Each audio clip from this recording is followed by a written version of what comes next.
Celebrating 10 years of award-winning car talk, this is the In Wheel Time Car Show, your weekly go-to all things automotive place.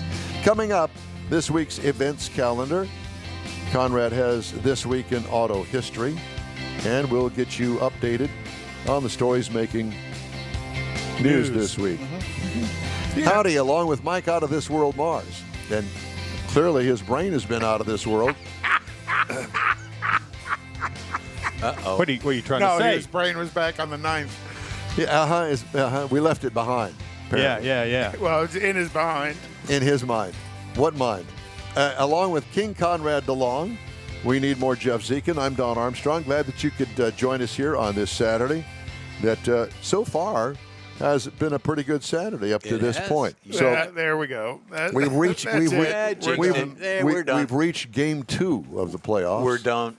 We have. No, we've reached the World Series level. No. I mean for the show. Oh, okay. We're doomed. Yeah. But at any rate, so what do you want to do, boys? Well, you talk about recalls because you always have a list of recalls. Already did those. So there's always kind of a pre-recall question that's out there as NHTSA starts their investigations. Right now, NHTSA is investigating 131,000 Ram pickup trucks, heavy-duty Ram trucks, that are being called back for a potential fire risk with the diesel engine because the intake heater grid. Now, was that with the Cummins diesel or is that with their own diesel? No, with the Cummins diesel. Okay. So the intake heater grid is having a problem. Now, people go, oh, what's an intake heater grid? Literally, it's a wire mesh that heats the air, turns red, and heats the air as it goes into the engine. So it's kind of like one of those things that you have at the office that you heat your buns in. Right. Yeah, like a toaster oven. Yeah, toaster oven. Yeah. But, what's the purpose of it is to heat the air charge going into the engine so that the fuel atomizes better. So what they've done is they've added this heater grid and eliminated glow plugs. So there's a reason for the heater grid, and in doing that, they took the glow plugs out of the diesel. Glow plugs it's an expensive system because it runs at a much higher voltage than the vehicle does, so you have to have some amplifiers in the truck to do that. And taking glow plugs out of a diesel is always a nightmare because you're always stripping them out. Isn't it like an antiquated system now? Glow plugs, there was a time where they were important, and some diesels still run glow plugs. But wait a minute, didn't I have glow plugs on my little model airplane? Yes. The little Cox engine that ran on castor oil. The same thing. Mm-hmm, exactly. So you attach the thing, the little probe clip up there at the top of the cylinder to heat it up. Yeah. And once it heated up, it basically operated like a diesel. So same thing. Exactly the same thing. Exactly the same thing. And then NHTSA is also looking into some stalling issues on a whole bunch of Ram heavy-duty trucks as well with the diesel in them. So they're struggling with delivering the diesel at a quality level without having some issues. And I think that's hopefully that's not going to hurt them, but always can. Toyota introduced their new Tundra. And you talked about that last week with the twin-turbo V6. Haven't driven that yet. I'm looking forward to it. It looks really good. I'm excited because it's a very good-looking truck, and that's a heck of a powertrain. Well, it's about time. What is it, like 13 years old? They updated it. My son's got a Tundra. I like the truck. He loves it. I wasn't a big fan. Well, I was originally. But 13 years later, it was time to move on with that thing. Yeah. So they're also going to offer what I'll call an Uber level luxury of the Tundra called the Capstone, which is a new level of luxury at Toyota on the Tundra. They need to. Where do they come up with these names? I don't know. Usually it's some marketing firm that comes up with the names, and then they do all of this testing and see how it resonates with people out there. And you're going, really? Must be a lot of drinking involved. Apparently. Yeah, we could be a marketing firm. They could get together a bunch of drunks, and they don't even know that they're drunks. Get them all together and go, what do you think of that? Oh, that's great. We had a lot of that. Give me another round over here. They could start. They call it the Capstone. Call it the Capstone. They could start a great name for a bar. Well, and then let's look at, GMC truck has had the Denali has always been their Uber level, while they're going to step one up above the Denali, which doesn't make sense to me. They all need to step up because Ram kicks everybody's butt when it comes to the Interior actual luxury. quality, Yes, by the far. interior, hands down. So GMC is going to come out with an upper level Denali called the Ultimate, and that's in the 1500 trucks, and that's going to start at $80,000 and go up from there. That's a $100,000 truck. Absolutely. The Denali Ultimate. It starts at 80. And you got to remember, Denali has become a separate sub-brand Agreed. within GMC. And you know when everybody at Dodge went, you're going to take away the Ram pickup truck from Dodge and give it its to own Ram. name, everybody going, what? Well, look how that's worked out pretty well. Very, very well. Yeah. Very, very well. All So, right. hopefully they're going to both upgrade the Toyota and GMC, upgrade their interiors, because that's where Ram just stomps them into the ground. We got him, Mike. Got him. All right. Well, let's go to our interview, shall we? His name is Max Callis. Max, how are you? Hello, sir. Good morning. Good Very morning. good. Morning. Where are How we? about you? Well, we're doing very well, thank you. Where are we speaking to you from? We're in McAllen, Texas, right now in our home. Yes? Very nice. Well, I think that the last time I saw you was at Houston Motorsports Park, was it not? Yeah. Last time was a last race, I think, right? Or something. Yes, exactly. And great. Had what vehicle do you drive in competition at Houston Motorsports Park? We race in Houston Pro Modified. Pro Modified, yeah. And let me tell you something. Those modified drivers in those cars, dude, that is some wild stuff on a Saturday night. I think they're nuts. They are. Well, I think you're nuts, man. You're crazy. You know, he kind of has that nuts Yeah. look. Look at him, he's smiling. Yeah, He likes he's it. smiling. He I likes think it. he likes the kudos. Yeah. You like the compliment because that's what it is. Thank you. Yeah, well, yeah. It's a lot of fun, definitely. I mean, those cars are very fast and they have high horsepower, and on that small short track, it's very fun to race against. Yeah.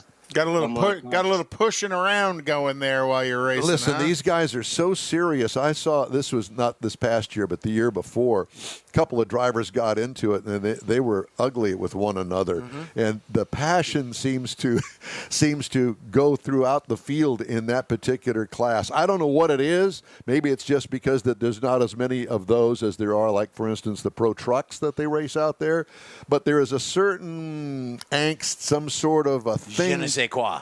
Yeah, whatever that is. But don't you agree with me, Max, that I mean, there's a certain passion that you guys have that I think is kind of unique to the modifieds, don't you?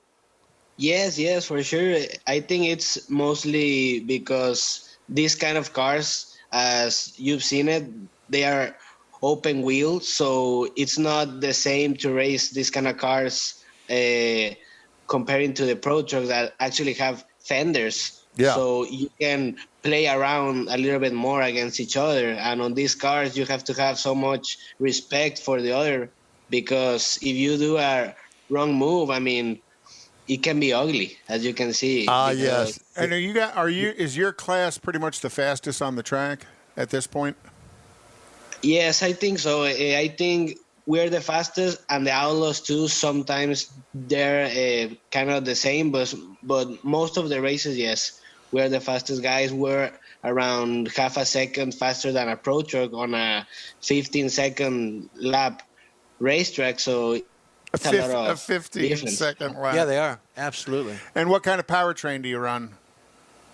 I run a Ford engine at 347.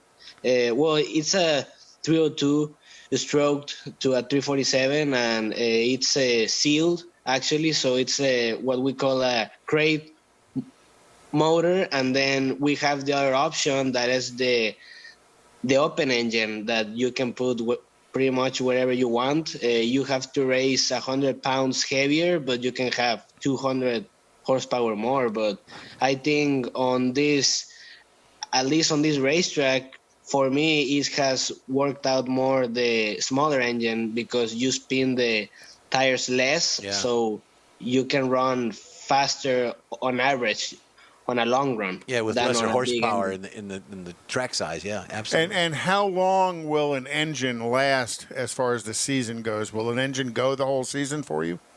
Yes, well, if you get lucky, you can definitely run an engine for around 2,000 to 2,500 laps. So Oh, wow. it's a lot of laps. Oh, yeah. But you definitely have to take care of them. We mostly refresh ours every season, so we run them for a season and then just refreshed it. And for a season, we don't run as much. I think I'll run maybe 1,200 laps or 1,500 laps. So I think we can get more out of it, but it's on the risky side. So So when you refresh a sealed engine, do you have to send it out to a specific rebuilder, or are you allowed to do that at home? no, you have to send it to a certified sealed builder, so they can do all the work and reseal it, and And you it has a serial number. So And you can't cheat. Yeah. no, definitely can't. Well, you No, said no. you run 1,200 to 1,500 laps a season. How many actual races is that? Well, you're looking around 10 races, something like that. Okay. Around 10, Yeah, 12 between- sometimes. It like for a weekend you race you run the car around 100 to 150 laps, Okay. depending on the length of the racetrack. They would And practice also, and everything, yeah. yeah, exactly. It's mostly on the practice where you wear out your stuff the most, because the races are not that long actually, but you practice a lot, and that's where you actually wear out Yeah. your cars. Car setup and stuff. Yeah, good information. So Yeah. you, I guess, did you cut your teeth down in Mexico racing? Did you not? Yes. I'm born in Mexico, and I moved here around 11 years ago. So I started racing over there when I was 7 or 8 in go-karts, Oh in my road gosh. course go-karts. And then we move up to the ranks to the smaller Formula cars, and then some touring cars, everything on road course. And then the last 2 years I raced in the NASCAR Mexico series over there in Mexico. That's pretty much the biggest racing series that we have over there. And I moved here when I was 15 to U.S. I'm 25, so I started racing here on dirt when I came here, and I didn't race asphalt for a long time. Actually, I stopped racing asphalt for like 5 years or so, but I raced a lot of dirt here on South Texas, and we started racing asphalt around 3-4 years ago, I think, and it's been good. I mean, it's been a fun ride for sure. So when you say you raced in Mexico, is this with you have family, brother, sister, your parents supported you, or is this with a team? How did you get from the dirt in Mexico to racing in the U.S. with a team, or is this family? Well, in Mexico, I mean, obviously, when you start racing, your family has to support you, right? I mean, to start with, and my family supported me when I was a kid on the go-karts, so they supported me for around, I don't know, 4 years, something like that. And then when I moved up to the Formula cars and the NASCAR stuff in Mexico, we had a lot of help, like sponsors and stuff. So my family didn't have to like help me out at some point, you know. Sure. So Right. That's how I did over there, and I did super good on the last years. And then when I moved here, I had to start all over again. So yeah, I mean, when I moved here, when we started on dirt, my family supported me again to get back on racing, and it was the same story, but now in the U.S. You know, Max, I mean, is there? Pardon me for interrupting, but is there a large difference between the cars that race in Mexico and the ones that race here? Well, depending on what kind of racing you're talking about, because if it's oval racing, well, yes, I mean, the NASCAR Mexico cars, that is pretty much the only thing that we have that race on ovals in Mexico. It's kind of like a late model stock. Yes. For here, for like the ones that race in North Carolina and stuff. It's more like a stock car, but like it has I don't know, around 500 horsepower. I mean, they are fast. I mean, but when you talk about road course cars, we have a lot of different stuff over there, because that's pretty much like what we have the most road course series, like formula cars, touring cars, and endurance and all that. So we do have in Mexico a Formula 4 series, Formula Renault, and the Super Cup Mercedes-Benz. That is like some touring cars, kind of like the Trans Am series over here in the U.S. Mm-hmm. Yes. Are you still racing in Mexico in these other series? No. I just race here now. I mean, I haven't raced in Mexico in some years now. Okay, all right. I race the most here, but that's where I come from. And like I said, when I came here, I raced there for like 4 or 5 years, and then I started on asphalt again. Actually, in Houston, that's when I got back on asphalt on a pro truck, like I said, like 3 or 4 years ago, something like that. How did this season? I know the season was rather short. There weren't that many races. A couple of them rained out, and various and sundry things really kind of cut the season short. How do you think that you did overall with your season here at Houston Motorsports Park and over in Mobile too? Well, it was definitely a very good season. Like you said, I mean, it was short, so we didn't have a lot of opportunities to race here. But actually this season I only raced twice here. The first race and this last one, and I finished second on both.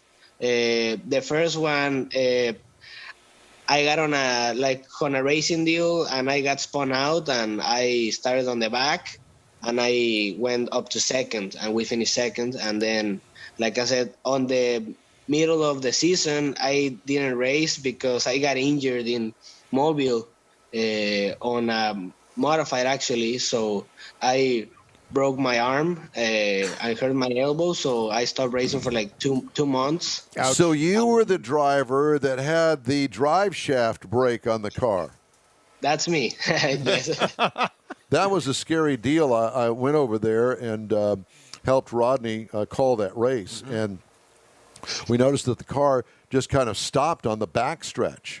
And everybody was running over there going, something's going on here that's just not right, because it wasn't right. And they were going to push the car, and the race director says, no, don't push the car. Let's get the driver and find out what's going on. And as it turns out, he injured his arm because the drive shaft came up through the floor. Well, It was in the hoop, but it injured him. Am I correct? Well, it broke everything and went through the through the car. Through the floorboard, yeah. That's scary stuff, because here you got a drive shaft flopping around underneath you and coming through. And throwing stuff, your shrapnel your way. Yeah, exactly. And if you push it, it's going to be... Well, how are your injuries now? Are you healed up?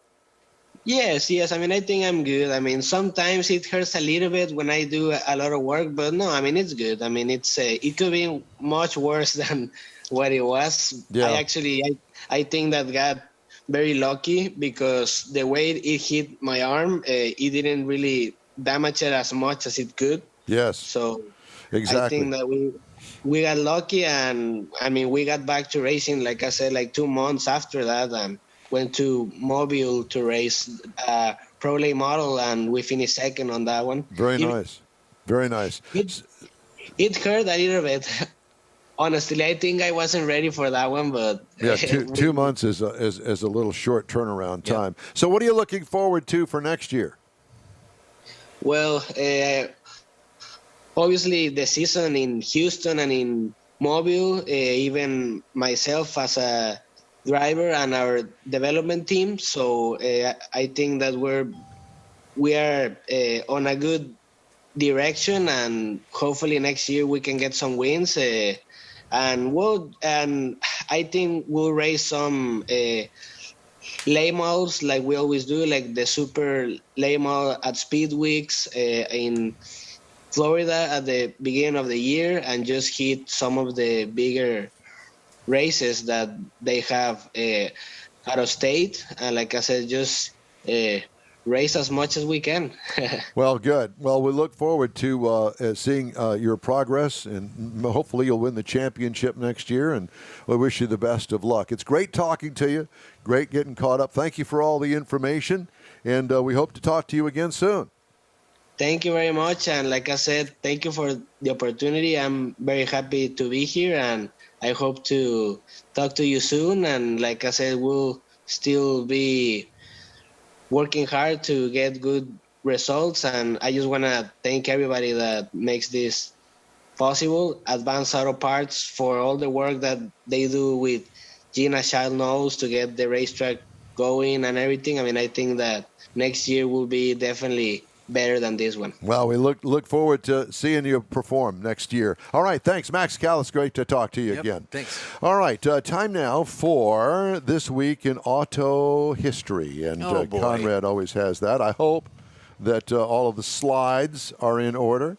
Who knows? We'll find out. I guess we're going to hope find too. Yeah, all right. So, what we got? Well, with Jeffrey, we always have to have a Cadillac story. You darn So, betcha. in 1902, the first Cadillac was completed and given its maiden test drive this week. I like that word. And there it is. That's Fine-looking Steve. Isn't it? I like the wicker basket on the side of it. I haven't figured out what that wicker basket's for. I Do like you know on a door seal where it says lunch. Fisher Body that looks like that? That's the actual coach, a Fisher Body. And And then- probably have fish in that thing they No, take home and Fisher. cook. That's what they do. Also, in 1919, Rolls-Royce America was established, and their luxurious motor cars proved to be quite a favorite means of transportation for the American elite. That is a Rolls-Royce that was built in the Boston area. Oh, wow. Put an And LS in Rolls-Royce it. had production in the Boston area for quite some time. Pardon me, would you pass the grape upon? Well, now in Boston it would be, hey, you got any beans? Hey, forget about Hey, it. yeah. Hey, a car park. What a Hey, the lobster's Astros just beat us. Hey, I know a guy that knows a guy. Also in 1920, Harley-Davidson registered Harley-Davidson trademark that was first used in 1906 on the motorcycles, but in 1920 they finally registered the trademark of Harley-Davidson. See, even back then it was a V-twin. Man, but that is an ugly color. Well, kinda back like then it, it was yeah. beautiful.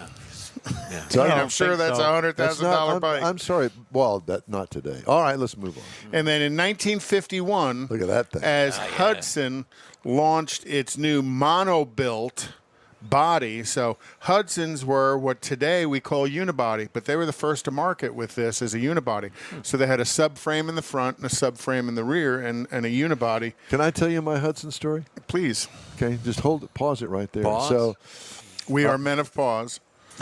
that's good. I like that. So back in the day, I have to tell you that little girl lived around the corner from me, Lori Brown. Was she at the 50th? No, she was not. No, and it's not the 50th. So you just shut up and let me read my story. Once again, you're interrupting. She lived around the corner, and we both went to the same grade school. And when the weather was bad, we kind of carpooled. So I would walk around the corner where she lived, and Come off.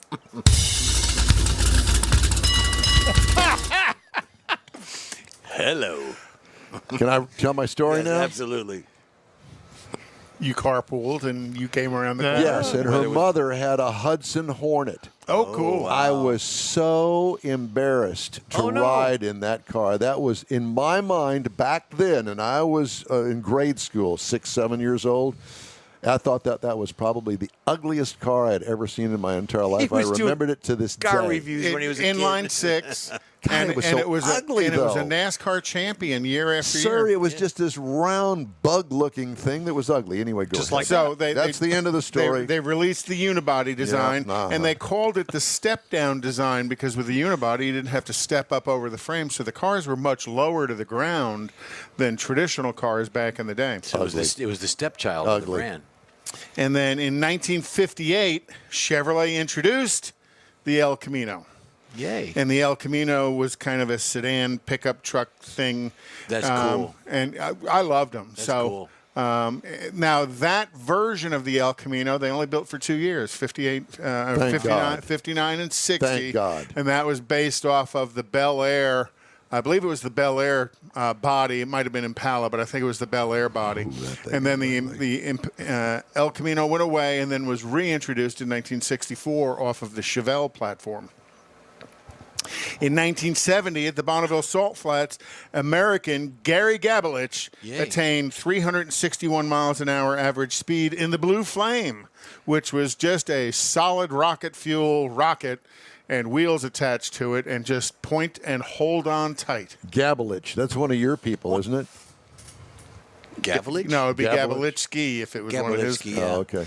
In 1973, the Arab oil embargo started in October, and the gas shortage. Oh, yes. If you remember back then, Very well. You could only buy so much gas, and then you had to have an even number plate on one day and an odd number plate on the other day, and. My dad had me switching plates between the three cars we had so he could just get gas anywhere he wanted. But that applies to today. Yeah. Not yet. Close to it. We're headed that way. Let's go, Brandon. And you have then, a minute and a half to finish this. Oh, Yeah, I'll hurry. be finished. You took up some of my time. I did. Thank you. And in I'm about to 1973, take up some more time. in 1973, 5 days after the Arab oil embargo started, Toyota was holding their international news conference talking about fuel-efficient automobiles. So I thought the timing of that was probably good. It might have been a little better than we thought because there may have been a little collusion there with their low or high fuel mileage cars in the Arab oil embargo. But at the time, you got to remember, the big three really weren't selling fuel-efficient cars. Ford, Pinto, Chevy, Vega. Nobody bought those things. Right. So those were their most fuel-efficient cars. And that was this week in auto history. Wait a minute. I didn't tell you to go short. Well, that's okay because we keep coming up with this thing on your class reunion, and I've been kind of wanting to ask. Okay, go ahead. I'm going to.